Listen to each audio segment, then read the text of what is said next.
Si je vous dis joueur emblématique des années 2000-2010, grand joueur international français, jouant en 3e ligne, né en 1977, vous l'avez peut-être deviné, je vous parle de Sébastien Chabal. Et bien aujourd'hui je vous raconte son histoire, mais surtout ce qu'il est devenu. C'est parti.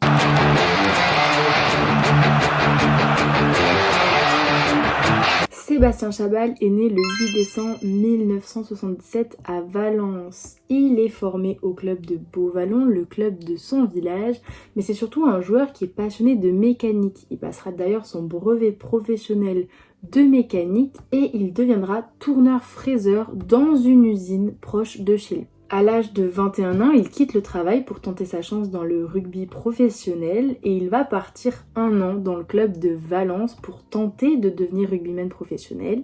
Après 1 an à Valence, en 1998, il va quitter le club pour un autre club formateur très en vogue à ce moment-là et qui va former énormément de joueurs stars du rugby français à ce moment-là. C'est le CS Bourgoin-Jallieu.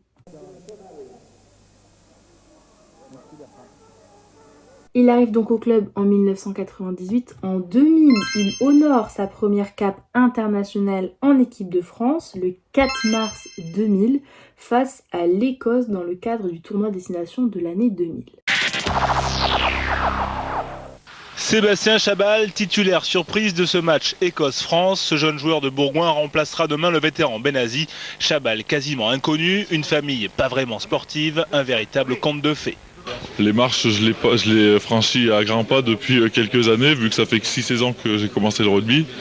Alors, en arriver là aujourd'hui, c'est formidable. En 2003, il va participer à la Coupe du Monde de rugby et termine 4e avec l'équipe de France en s'inclinant dans la petite finale face à l'Argentine. En 2004, changement total de décor pour Sébastien Chabal. Il quitte la France pour l'Angleterre, pour les Sharks de Sale, mais il ne sera pas dépaysé. Il va y retrouver là-bas un certain Philippe Saint-André, qui était son entraîneur au CS Bourgoin.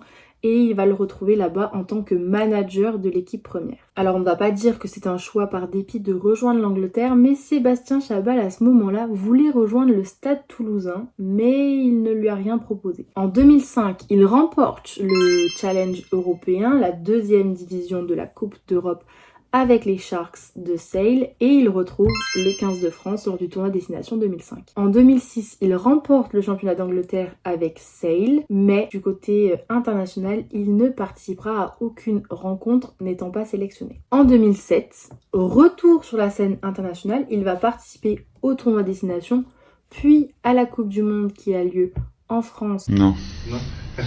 We are in France. We speak French. Ok, merci.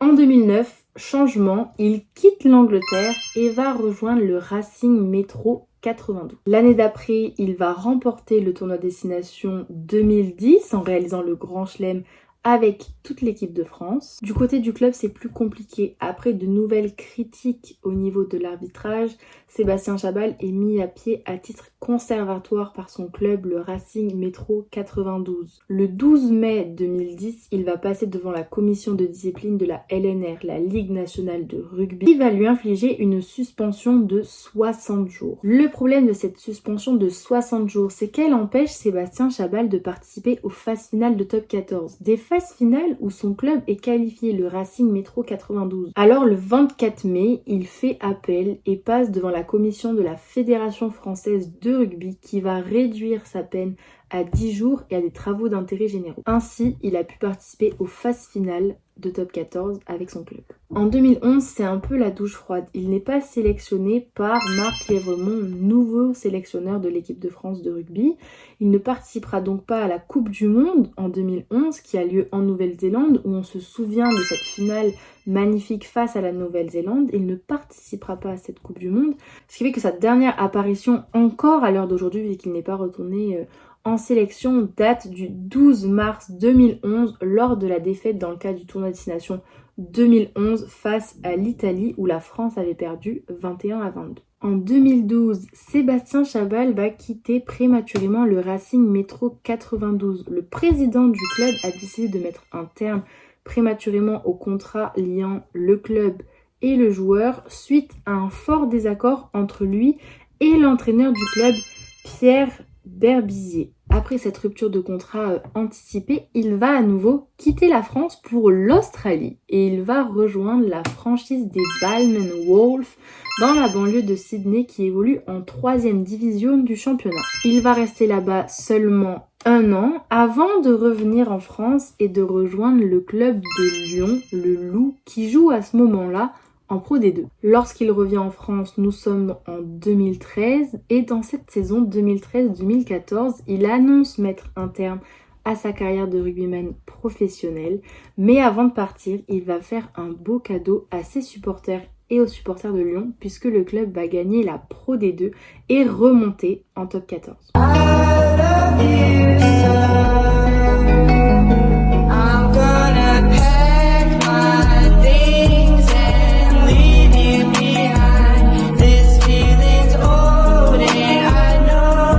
Alors on vient de passer en revue sa carrière, mais ce qui nous intéresse, c'est de savoir ce qu'il est devenu et tout l'à côté de sa carrière qu'on n'a pas forcément en tête. Alors Sébastien Chabal, c'est une personne qui a une forte image et qui a su la mettre en avant auprès de marques, puisque dès 2006, il va être égérie de la marque Puma jusqu'en 2010. Tonifiez votre corps en marchant et recevez un homme cadeau.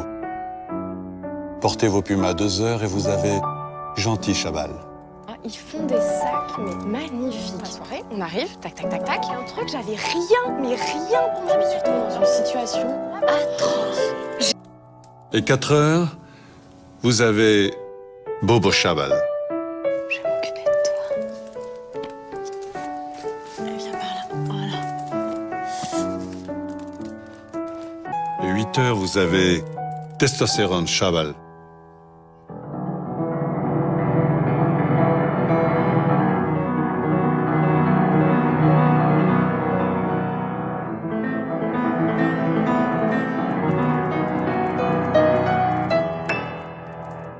Marchez sexy. Vous avez un homme cadeau. Puma Body Train. On peut le voir dans certaines campagnes publicitaires comme celle de la marque Caron, un parfum masculin, les voitures automobiles Seat. Le volant, t'aimes bien le volant? Ah, le volant, il est bien. En plus, il est rond. Ouais, c'est un beau rond. Alors pour la petite anecdote, je vous raconte une petite histoire. En 2008, il signe un partenariat publicitaire avec la marque Poweo où on le voit dans un clip publicitaire mettre ses doigts dans une prise pour faire comme s'il se rechargeait en énergie. Une publicité qui a très vite fait scandale car on le voit faire un geste qui est interdit, dangereux pour la santé et qui pourrait inciter des gens à le faire. Sous la pression du bureau des vérifications de la publicité, Poweo va enlever cette publicité le 15 octobre 2008, une semaine après sa parution. En 2009, il va lancer sa marque de vêtements, forte de son image très appréciée du grand public. Elle s'appelle Rockfield et elle est toujours disponible. On voit toujours des publicités sur Canal+ de temps en temps, juste après les matchs de rugby si vous avez fait attention. Alors je vous donne une autre petite anecdote. Il a failli jouer dans le film Invictus, ce film extrêmement connu avec notamment Morgan Freeman et Matt Damon. Il était censé apparaître dans le film. Bon, malheureusement, suite à son calendrier de joueurs trop chargé, il n'a pas pu le faire, mais c'était une volonté du réalisateur. En 2010, on peut notamment le voir dans la publicité PokerStar, l'année suivante dans la publicité Trend Micro, et en avril 2011, il va sortir son autobiographie intitulée Ma petite étoile. En 2011, alors qu'il n'est pas sélectionné pour participer à la Coupe du Monde en Nouvelle-Zélande, il va devenir commentateur et intervenant dans le groupe TF1 pour participer à cette compétition, mais du côté télévisé. Sa carrière à l'écran va continuer en tant que commentateur sportif puisque depuis 2015, il fait partie du groupe Canal+, en tant qu'intervenant sur notamment le Canal Rugby Club qui se passe avant et après les matchs de Top 14. Durant la Coupe du Monde de cette même année, il était dans le groupe Canal+ pour présenter le jour de la Coupe du Monde, une petite émission qui arrivait tous les jours pour présenter les nouveaux résultats. En 2016, il va bien passer à l'écran dans le film Radin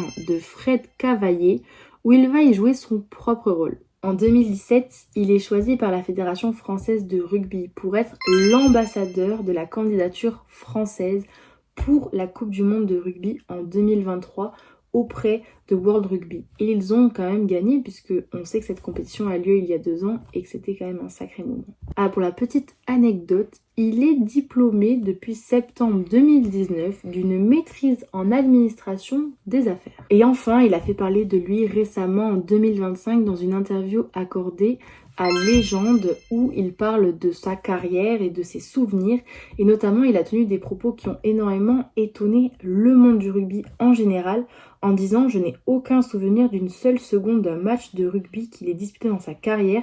Il ne se souvient ni de la naissance de sa fille, ni de son enfance. » Et c'est vrai que j'ai aucun souvenir, mais quand je dis aucun, c'est aucun souvenir d'une seule seconde d'un match de rugby que j'ai joué.